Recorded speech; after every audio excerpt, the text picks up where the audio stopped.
All right, what's up, y'all? It's your main man, AB the Hero here. I got my guy, man, Hollywood. Mr. Legend, Hollywood Ray, Jordan Ray, Atlanta Ballers, JBA USA. You one of those guys on the team that from the outside, I feel like you were the guy who maybe got the most doubt starting off. You know what I'm saying? Out of all of these dudes is 6'6", 6'7", length and all of that stuff. But I think as this trip is going on, even with the Atlanta team, over and over, the worth of Hollywood Ray has been proven. From the Atlanta team being undefeated, you on the court, you step off, they take a step back a little bit. Right. When there's crunch time, first game in Denmark, we need buckets. Hollywood Ray comes on, 19 points in no time. Right. Throughout this thing, Melo moving on, you stepping up, facilitating and being the scorer for the squad. Can you just talk about like that experience from the Atlanta team and you having to like play such a big role, and then to this team you transitioning into a big role here? Well, I'll take it back even a little further. Growing up, I always been a scorer. Always been a scorer. And then, around middle school, high school, my AAU coach ended up telling me, I gotta start trying to be a point guard because I'm not gonna be 6'8", I'm not gonna be 6'9". So when he said that, he started playing me as point guard, and I struggled at first because, I was just trying to score the ball. But as I go on and they, more experience, you gotta get other people involved. You gotta make your team go before you can go. And I know I can score, so that's what I did with Atlanta. I made sure I got Corey Boyd on, Nigel on, Ison Butler on. Like I made sure they was going before I got going. And same thing with the USA team, we have a lot of scorers on this team, so I don't have to really just try to score all the time. So when I need to score, I score, help my team out, but I just try to get everybody involved and just get the tempo up before we take off, before I get them going. Straight up.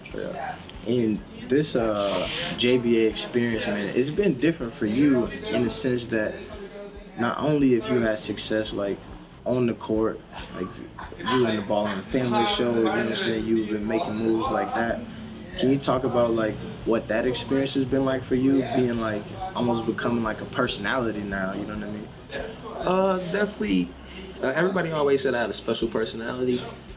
Being on the show is definitely fun. It's different, of course, because we're so focused on basketball. Now it's kind of like you're a basketball and an actor a little bit.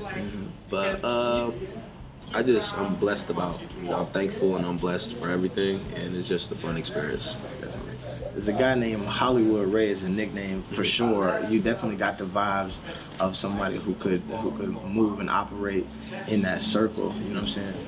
But realistically, man, you got game, you know what I mean? Right. You're one of those dudes who, like I said, maybe coming into each one of these games, everybody's looking out for Melo, Jello.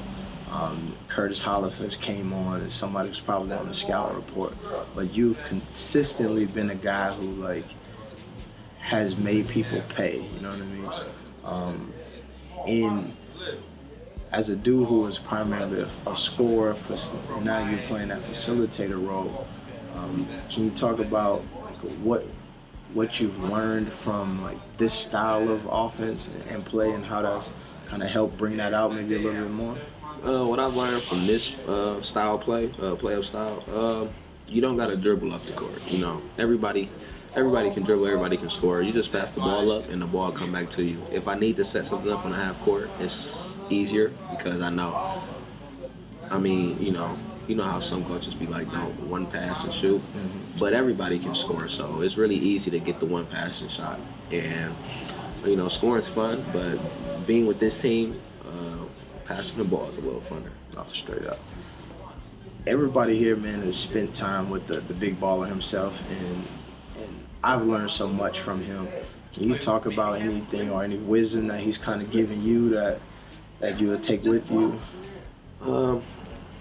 One thing I can say that he told me that stuck with me, and a lot of stuff stuck with me that he told me, but one that stuck out, and take that with me like every game. That's why I don't never have pressure at the free throw line. I don't feel pressure. You know, he always told me, you know, everybody's, you know, some of these ball players worried about making this shot or making their next shot or making this free throw. And in the real world, people's worried about finding their next meal and, you know, getting a roof over their head. So I go out and I just play basketball. Like, it's a game, have fun, and I just let my game do the talking. So it just come natural. So with that, as we've been traveling around the world, you know what I'm saying, well, I know you've grown as a ball player. Can you talk about what the experience has been like for you off the court and maybe how you've grown, seeing all these different countries, experiencing different cultures? Off the court, I've grown because you never know who's looking at you. So you always have to make sure you got your best personality on. You know, I try to say yes to everybody I ask to take pictures or autographs because I was there before, you know, and I wouldn't want to get an answer like no or, you know. So it definitely made me realize that it's bigger than myself, you know. So growing up, I mean, traveling the world definitely made you grow up fast, and I just feel like it made me grow into a man a little faster. A lot of guys who get the opportunity to come overseas and play basketball, you go maybe 1 or 2 Americans, and you go into a team with a bunch of guys who you never met before. You know, this is a unique experience where you got to come over here with pretty much everybody you've met before, but then also they may not be from a similar city as you, but maybe a similar background. Can you talk about the experience of being over here with like these guys, you know what I mean? Being over here with these guys was definitely different, you know. Fun though, you know, in a good way, because everybody has their own personality and everybody have their own history of where they came from. But I feel like over the months that we've been together, we definitely grew a bond that I don't think that can be broken, you know. All of these guys are my brothers, and if they ever need anything, they know they can always call me. And what was it like for you? Obviously, we started this team 15 guys. Right now, we're down to 7. One of those key pieces being Melo, making that journey back to high school. What was that like for you as somebody who obviously built a bond and a friendship with him? What was that like for me? You know, that was my brother. You know, I spent literally 24 hours a day with him for about almost a year, you know. So that was definitely my brother, you know. We got a lot in common. For him to go back to high school, I definitely support it. I'm happy for him, you know. His dreams definitely gonna come true. He's an amazing player. I just saw it as a, not a goodbye, but a see you later. And, you know, I'll meet him at the top. Straight up. Still talk to him all the time. He's my brother. So I'm definitely supportive for whatever decision he makes.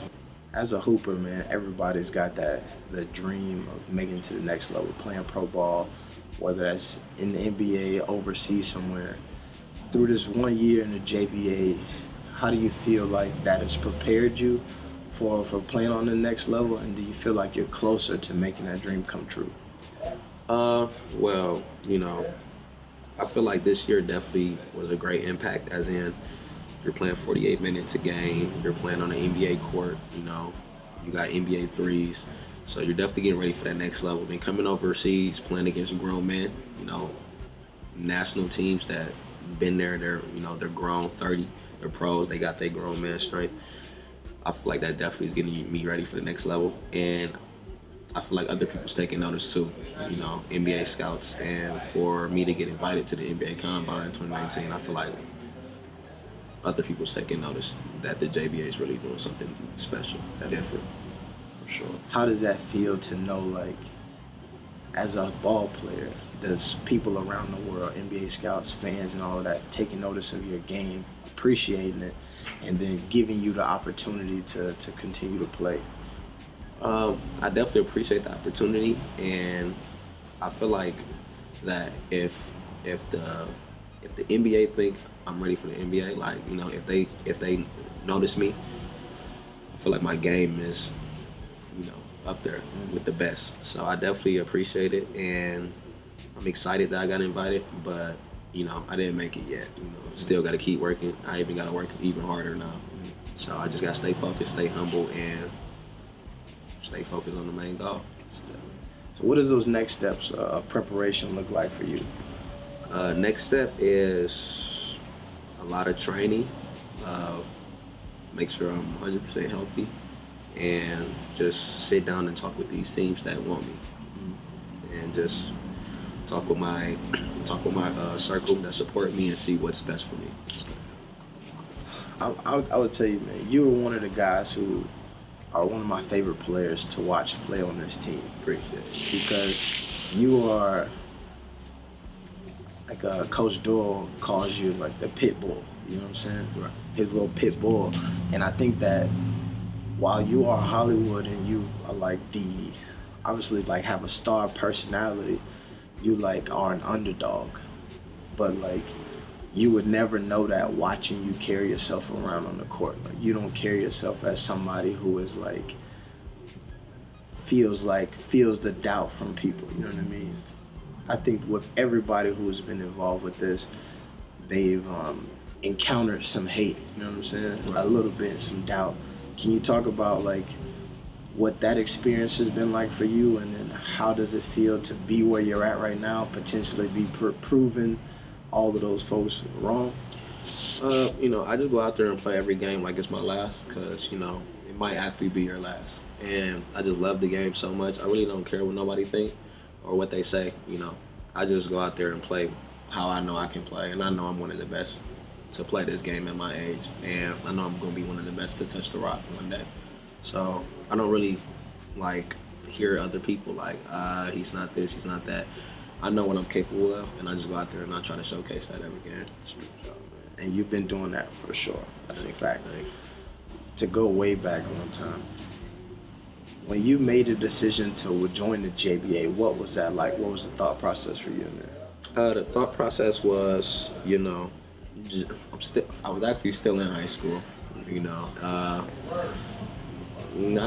don't think no basketball player, no kid likes school, but the grades was good. I had offers.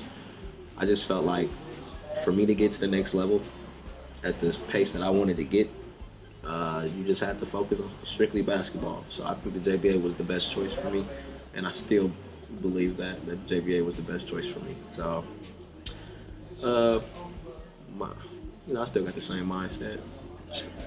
So if there's anybody else who wants to come up next year, JBA, basketball, some other level, like what would be the advice that you would give them to make this experience work for them the way it's worked for you? The advice I can give to those kids that want to do this is never give up, and don't let nobody tell you that you can't do something. Straight up simple. Obviously people know J. Ray. They know Hollywood Ray. You know what I'm saying? You're somebody, like I said, you are starting to not only be known as a basketball player, but you're being known as a person, you know what I'm saying? Is there anything about you or like that you want the people to know, man? Maybe if it's history of where you came from and just like your journey to this point? I definitely can say the journey wasn't easy. Definitely was interesting, some fun, some bad moments, some sad moments. But I feel like everything that happened made me who I am today. So, just keep working, never give up on your dreams, and, just know you can do anything you put your mind to. Facts. Cool, man. I appreciate you for sitting down with me, man. Always. It's been real, man. Like I said, you're one of my favorite guys on the team, man. Thank you, man. I feel like I've watched you grow, you know what I'm saying, as a person, as a player, you know what I mean? And I like watching you grow because you go to different levels that I don't expect you to go. You know what I mean? Like it's not just normal growth, it's exponential growth, you know what I'm saying? Right. So that's the ceiling for you is super high, man. And I think when you lock in there, like I know you be locked in, it's gonna happen for sure. Thank you. I appreciate you, man. Hey, he's the best at what he do. AB the hero, guys. Straight up, man. It's your man J. Ray, AB the hero. We out. Peace. You can follow me on Instagram and Twitter at Hollywood Ray 1. Snapchat is D1_J Ray. And don't be afraid to shoot me a message. I'll respond. I'm friendly, straight up.